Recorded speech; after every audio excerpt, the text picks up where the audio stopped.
got so much room in the shop now. We did then take a bunch of stuff that was some hand-me-downs that we gathered in a pallet in the corner over there to be organized. So more things to come on that. Not necessarily for everyone to see, but for me to organize the shop. It'd be great. Anyway, pulled the Jeeper in because we still have a misfire code and ticking. May or may not be related.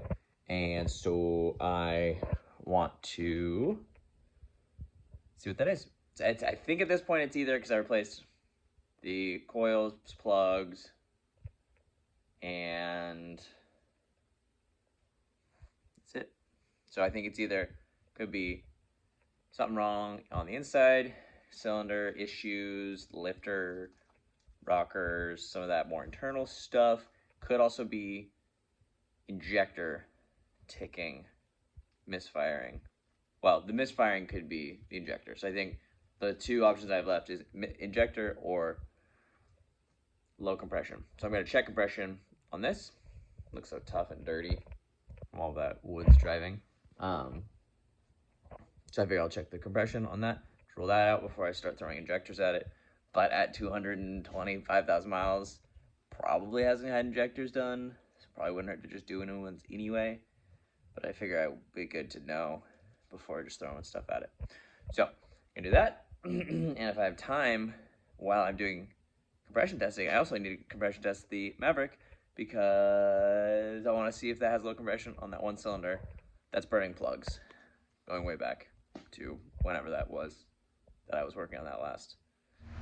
I was just watching the video, double check, see what everybody's doing to disconnect the fuel and whatnot, and then like, oh, make sure you warm it up first. So warming up, got the door cracked so I don't die too much. Still so tough, all the mud, so good. But I've also thought, well, I've been meaning to listen with my ears and my stethoscope to the ticking noise, which doesn't actually sound that bad right now, but if I can kind of isolate where the ticking is coming from while it's warming up anyway.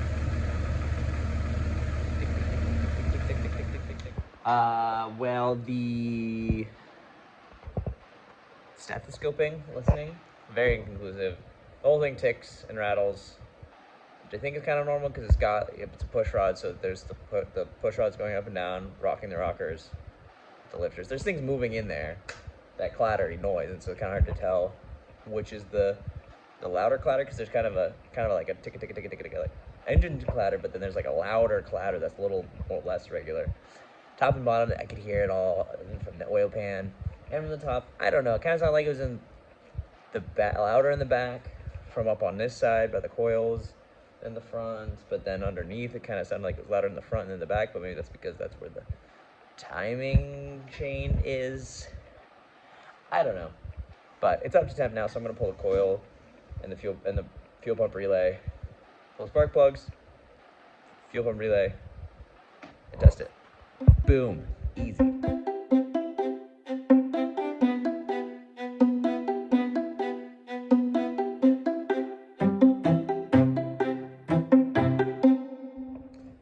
Alright, well, got the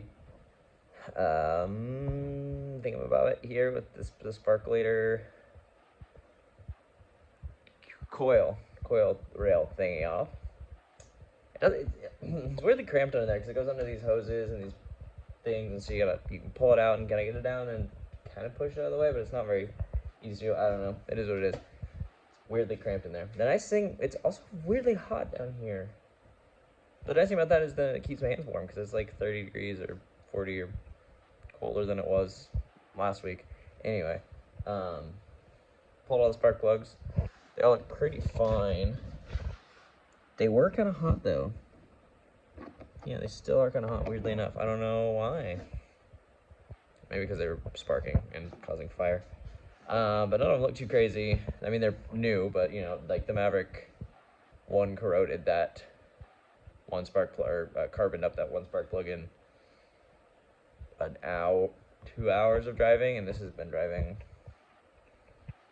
a lot of hours since I replaced the spark plugs, and so they look fine. So my assumption is that the misfire fault is not very bad, which is good, which is what I've been assuming. But I think if it was misfiring real bad, the check engine light would be flashing.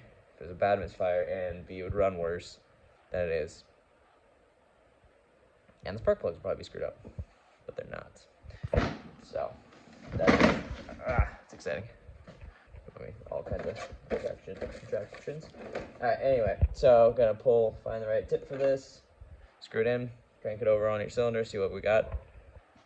Usually people do like 2 or 3 times all the way through.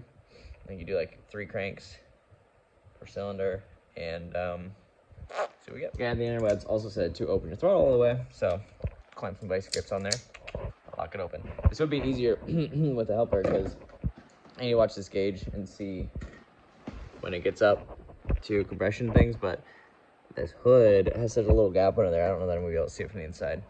So I told David I could do it by myself, which I can, and I am, and I will, but it would be slightly easier for that to have a second set of eyes. I don't even need his hands, just his eyes. Take it back. I can lean, I think, and see over there from here. I got this. Totally got it. All right, so it looks like we are up. That's a lot of hash marks. What is that? So that's 30, that's 40, 50, so that's 40, 142, 143, something like that. Get that down for the first one. So 143. So I'm just gonna work my way down, and then I'm gonna start over and do it 3 times. I don't know if that's overkill, but I'm gonna do it anyway. The guy on the interwebs was saying to crank it, let it puff 3 times, and to not do more because they could make it overread, which I did do 4 times on accident the first times, and then I went back and I made sure it was 3, and that dropped me down from 143 to 133 on all of them. 143, 145 on cylinder 1. So they did overdo it, but they're still, I think either of those is in range. Although, you know, I'm just going to reset it and do the same cylinder 3 times. I don't know if that makes sense. Mostly I'm basing that off of my brother doing it 3 times when I've seen him do it. I don't know if it's the same. It would be, I'm just going to do it 3 times per cylinder, because that sounds easier than resetting up 3 times. Alright, got a pretty decent system going. I can lean, figure out the spot. Oh, you can't see. You can kind of see it behind the wiper arm there. But I can peek through a crack there in the hood if I lean out the door and crank at the same time and see it go. So cylinder 1, 2, 3, 4 here was reading quite a bit lower than the rest. It's at it was around 100 to 110, which I went to take this off to move to the next cylinder, and it seemed like it came out really easily, which it still seemed like it came out really easily, so maybe it's, I put it back in to see if maybe it was cross-threaded, not actually sealing down in the hole down there, but I did the same going in again, so I'm going to move on to the next cylinder and see if my numbers are still back in the 130s range or what, but that's interesting. I think that's too low. I think it's supposed to be like 110, 120 to 140 or something like that. Number 4 and number 6 were both fairly low, both about 100 plus or minus depending. 6 was, first time was in the 80s, and then in the mid 90s, and then the third time I did it was in the hundreds. Oh yeah, I'm definitely pointing at the thing. So I did that one 3 times. I pull it out, put a different tip on for the last run, and that was a little bit higher.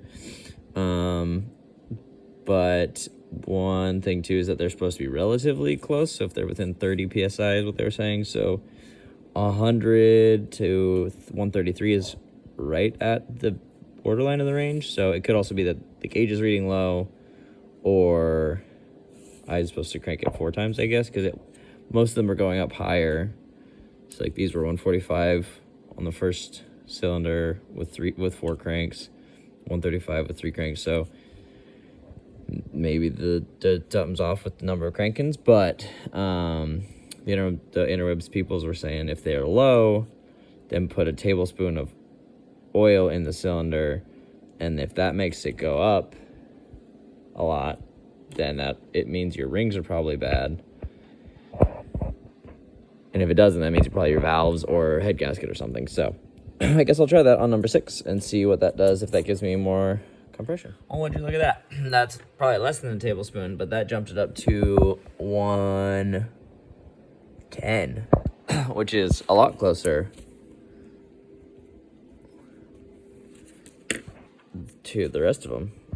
Still, it's supposed to be at 120 minimum, but the fact that they're all under 130 makes me think that maybe the gauge is wrong or I'm not cranking it enough times. But that bringing it up well into the 30 plus or minus 30 range is interesting. I'm gonna try it again. Yeah, 110 again. So that's cool. I'm gonna try it on the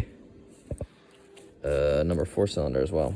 See what that does. Well, I'm confused. I put the different tip on the end there, which sits a little deeper in the hole, because I think the basic hose threaded end threads to the right size, but it's not quite as long, so I think fewer threads were grabbing. So I put a tip on there, which is the same size, but it's a little bit longer, and that bumped up most everything a tiny bit, like 5 or so psi on all the cylinders, except for number 1 cylinder, which was previously my highest pressure. Now I can't get it to go right, and it's like I just pushed it while I was talking, but I pushed it down. Now it's down like under 80, like, where was it? Yeah, it's at like 70, but it was really high. So I don't know that maybe I'm just getting it not in the hole right. I got 6 readings. Well, yeah, I got 3 readings on it initially of 133 with 3 cranks, 145 with 4 cranks. I don't know. Either I ruined that cylinder somehow or I'm doing something wrong. So I think I might assume that one's fine. And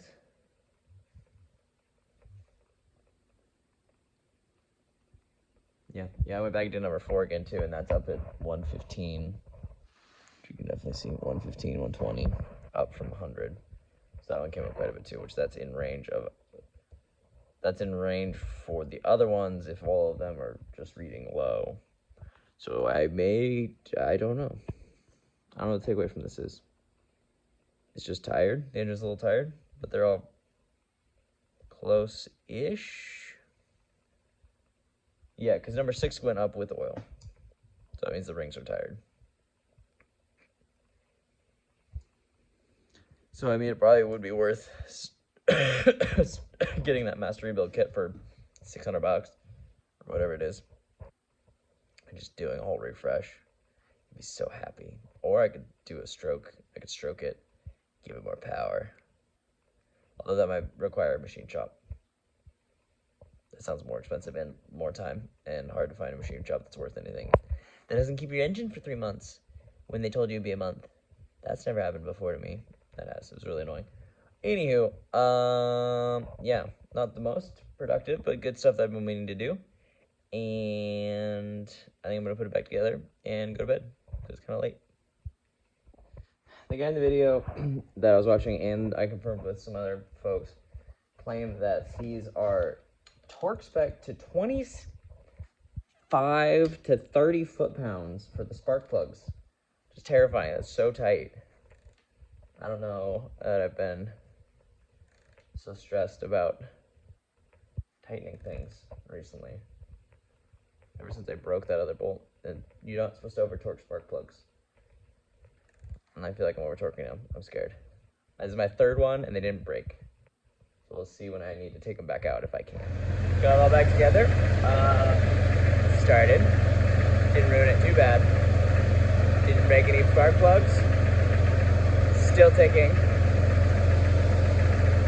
Let's call it a night. Now that the Jeep's out of here, I just remembered that I have a taillight for it that needs to go in. Oopsies.